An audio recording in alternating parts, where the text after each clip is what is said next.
Começa mais uma edição do Giro de Notícias, quinta-feira, 4 de novembro. O governo federal lançou nas redes sociais uma campanha de conscientização sobre o risco da peste suína africana chegar ao Brasil. O vídeo de animação traz informações aos passageiros que vão viajar para o exterior de como evitar que a doença não chegue ao solo brasileiro. Vamos conferir? Olá, passageiros! Vocês já ouviram falar da peste suína africana?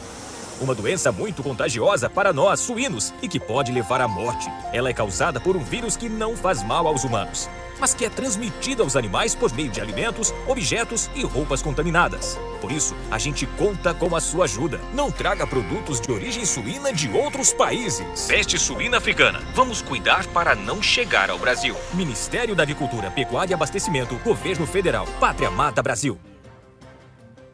Não há registro no Brasil de casos de peste suína africana, mas só lembrando, não existe vacina ou tratamento para a doença, que já chegou a mais de 50 países.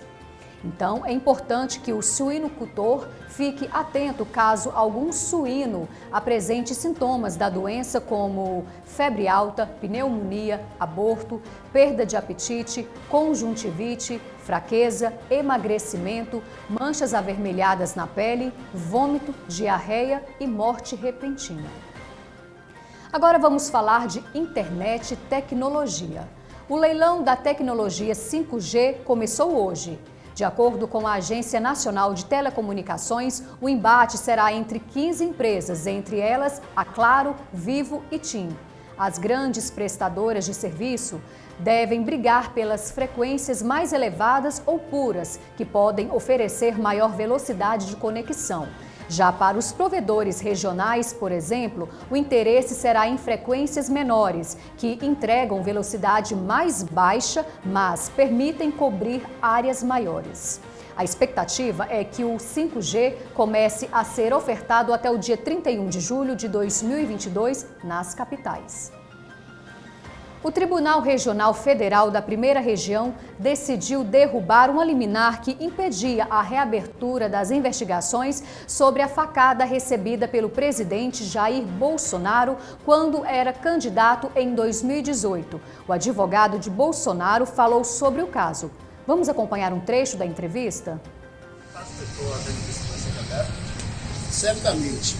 Precisamos estabelecer, a primeira premissa que é a seguinte: encomendaram a morte do presidente da República. Adélio Bispo é um assassino profissional que foi cooptado para assassinar Jair Messias Bolsonaro. Adélio Bispo não agiu sozinho, Adélio Bispo não é louco e existem fortes indícios e robusto conjunto de provas que a esquerda brasileira encomendou a morte do presidente Jair Bolsonaro. Lá atrás, a Polícia Federal, em medida cautelar, requereu e o Ministério Federal anuiu, com o chancelamento da Justiça Federal, pelas medidas cautelares de busca e apreensão de inúmeros elementos informativos, celulares, circuito de imagens internas de segurança dos hotéis onde foram feitas a reunião entre o patrocinador desses advogados que ali apareceram de paraquedas. E foi concedido lá atrás, quando houve a decisão do juiz federal de Minas Gerais pela busca e apreensão, deferindo as medidas cautelares, a Ordem dos Advogados do Brasil, o Conselho de Minas Gerais, impetrou um mandado de segurança e foi deferido uma liminar. No dia de hoje, julgamento no TRF1, a Corte, em decisão colegiada, entendeu que não existe relação cliente-advogado, porque o patrocinador não figura como cliente e não tem nenhum vínculo como cliente com esses advogados. Importante ressaltar que quando esse advogado se apresentou a Adélio Bispo, ele afirmou que a mãe de Adélio Bispo havia o contratado, que ele não deveria se preocupar com honorários advocatícios. Adélio Bispo, o assassino, riu e disse a este advogado que a mãe dele havia falecido há mais de 10 anos. E mudando de assunto, a Organização Mundial de Saúde aprovou o uso emergencial da Covaxin, vacina indiana contra a Covid-19 para pessoas maiores de 18 anos, com intervalo de 4 semanas entre as doses. A agência não recomenda aplicação em grávidas.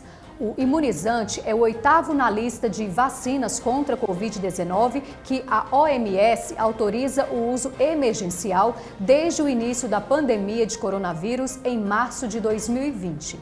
No comunicado, a OMS informou que a Covaxin tem eficácia de 78% contra a Covid-19 em todos os estágios, de leve a grave, 14 dias ou mais após a segunda dose. Também disse que a vacina é facilmente armazenada, requisito importante para países de baixa e média renda. São essas as informações de hoje. O Giro de Notícias volta amanhã. Até lá!